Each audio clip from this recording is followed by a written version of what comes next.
అమ్మకి బాగా నేను హెల్ప్ఫుల్గా ఉండే అన్నయ్య వాళ్ళు దూరంగా ఉండేవాళ్ళండి. అందుకని అన్ని ఎక్కువ అమ్మకి నాకు ఎక్కువ బజార్కి వెళ్ళడం కానీ చేయడం కానీ. అన్నయ్య వాళ్ళు చదువుకోవడానికి వెళ్ళిపోయారు ఒక ఏజ్ తర్వాత. నేను కొంచెం పెద్ద అయ్యాను కదా, అప్పుడు అమ్మకి అన్ని హెల్ప్ఫుల్గా ఉండేదాన్ని. బ్యాంక్ పనులు కానీ ఇది నాకు కొంచెం టఫ్ టైమ్స్లో కూడా ఆమె నీ పాటికి నువ్వే ఉండాలి, ఎవరి దగ్గర ఉండదు, ఎవరి ఇంట్లో ఉండదు, మా దగ్గర కూడా ఉండదు, నీ ఇద్దరు బిడ్డలు పెట్టుకుని నువ్వే ఉండాలి ఆమె వాళ్ళు చెప్పారు. చాలా టఫ్గా చెప్పారు. బట్ నాకు అదే ఇచ్చే ధైర్యం. ఇండిపెండెంట్గా అట్లా ఒకరి దగ్గర ఉండొద్దు, నీ గౌరవం తగ్గిపోతుంది, ఎక్కడ ఉండొద్దు. అది చాలా నాకు చాలా ఇన్స్పైరింగ్ ఉండేది అమ్మ మాటలు. నాకు ఒకసారి కొంచెం ఏదో ఒక డిప్రెస్డ్ ఇదేదో వస్తే అందరి నుంచి నేను ఏదో సెపరేట్ అయిపోయినట్టు ఒక సిచ్యువేషన్ అది వచ్చినప్పుడు అమ్మ నన్ను పట్టుకుని she said I'm there for you always. ఎవరు నో అన్నా ఎస్ అన్నా ఫ్రెండ్స్ కానీ ఎవరైనా సరే ఎప్పుడు కూడా అలోన్గా మటుకు అనుకోకు, నేనున్నాను నీకు. నాకు ఇచ్చిన సలహా ఏం లేదు. బట్ ద బెస్ట్ థింగ్ మా అమ్మ దగ్గర నుంచి హగ్ అండి. ఈరోజు కూడా మా అమ్మని హగ్ చేసుకోకపోతే అంటే అది నాకు మా అందరిలోనూ, అంటే ఆవిడ పెద్ద చదువుకున్న వ్యక్తి కాదు, పెద్దగా నా ఎక్స్పోజర్ కాదు, కానీ ఇవాళ అన్నయ్య కానీ విజయ, మాధవి, నేను, కళ్యాణ్ బాబు ఈ రోజుకి టుగెదర్గానే ఉంటాం. కానీ ద ఇన్విజిబుల్ బాండ్ ఏజ్ మా అమ్మ ఇచ్చింది. ఆ లవ్ అండ్ ఎఫెక్షన్, హగ్ అవన్నీ ఆవిడ నాన్ వెర్బల్ అడ్వైజ్ ఏంటంటే అందరూ అలా కలిసి ఉండాలనేది ఆవిడ నుంచి మేము నేర్చుకున్నాం. నాగబాబు కంపెనీ అమ్మకి ఎంత ఇష్టం అండి. మా కంపెనీలో పెద్ద నవ్వదు కానీ రిలాక్స్ అవ్వదు, కానీ నాగబాబు కనబడితే నవ్వు.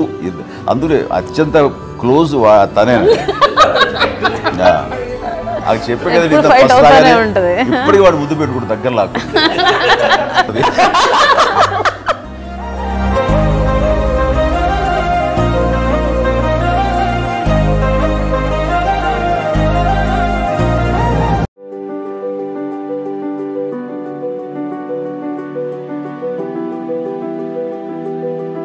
అమ్మకి బాగా నేను హెల్ప్ఫుల్గా ఉండే అన్నయ్య వాళ్ళు దూరంగా ఉండేవాళ్ళండి. అందుకని అన్ని ఎక్కువ అమ్మకి నాకు ఎక్కువ బజార్కి వెళ్ళడం కానీ చేయడం కానీ. అన్నయ్య వాళ్ళు చదువుకోవడానికి వెళ్ళిపోయారు ఒక ఏజ్ తర్వాత. నేను కొంచెం పెద్ద అయ్యాను కదా, అప్పుడు అమ్మకి అన్ని హెల్ప్ఫుల్గా ఉండేదాన్ని. బ్యాంక్ పనులు కానీ ఇది నాకు కొంచెం టఫ్ టైమ్స్లో కూడా ఆమె నీ పాటికి నువ్వే ఉండాలి, ఎవరి దగ్గర ఉండదు, ఎవరి ఇంట్లో ఉండదు, మా దగ్గర కూడా ఉండదు, నీ ఇద్దరు బిడ్డలు పెట్టుకుని నువ్వే ఉండాలి ఆమె వాళ్ళు చెప్పారు. చాలా టఫ్గా చెప్పారు. బట్ నాకు అదే ఇచ్చే ధైర్యం. ఇండిపెండెంట్గా అట్లా ఒకరి దగ్గర ఉండొద్దు, నీ గౌరవం తగ్గిపోతుంది, ఎక్కడ ఉండొద్దు. అది చాలా నాకు చాలా ఇన్స్పైరింగ్ ఉండేది అమ్మ మాటలు. నాకు ఒకసారి కొంచెం ఏదో ఒక డిప్రెస్డ్ ఇదేదో వస్తే అందరి నుంచి నేను ఏదో సెపరేట్ అయిపోయినట్టు ఒక సిచ్యువేషన్ అది వచ్చినప్పుడు అమ్మ నన్ను పట్టుకుని she said I'm there for you always.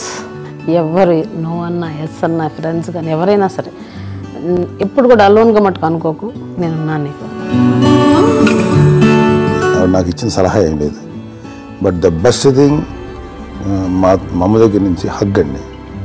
ఈరోజు కూడా మా అమ్మని హగ్ చేసుకోకపోతే అంటే అది నాకు మా అందరిలోనూ, అంటే ఆవిడ పెద్ద చదువుకున్న వ్యక్తి కాదు, పెద్దగా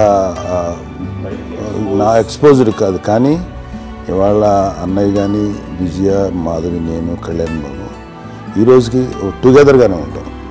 కానీ ద ఇన్విజిబుల్ బాండ్ ఏజ్ మా అమ్మ ఇచ్చింది. ఆ లవ్ అండ్ ఎఫెక్షన్, హగ్ అవన్నీ ఆవిడ నాన్ వెర్బల్ అడ్వైజ్ ఏంటంటే అందరూ అలా కలిసి ఉండాలనేది ఆవిడ నుంచి మేము నేర్చుకున్నాం. నాగబాబు కంపెనీ అమ్మకి ఎంత ఇష్టం అండి. మా కంపెనీలో పెద్ద నవ్వదు కానీ రిలాక్స్ అవ్వదు, కానీ నాగబాబు కనబడితే నవ్వు. అందులో అత్యంత క్లోజ్ తనేనండి. అది చెప్పే కదా ఇప్పటికి వాడు ముద్దు పెట్టుకుంటు దగ్గర లాగా.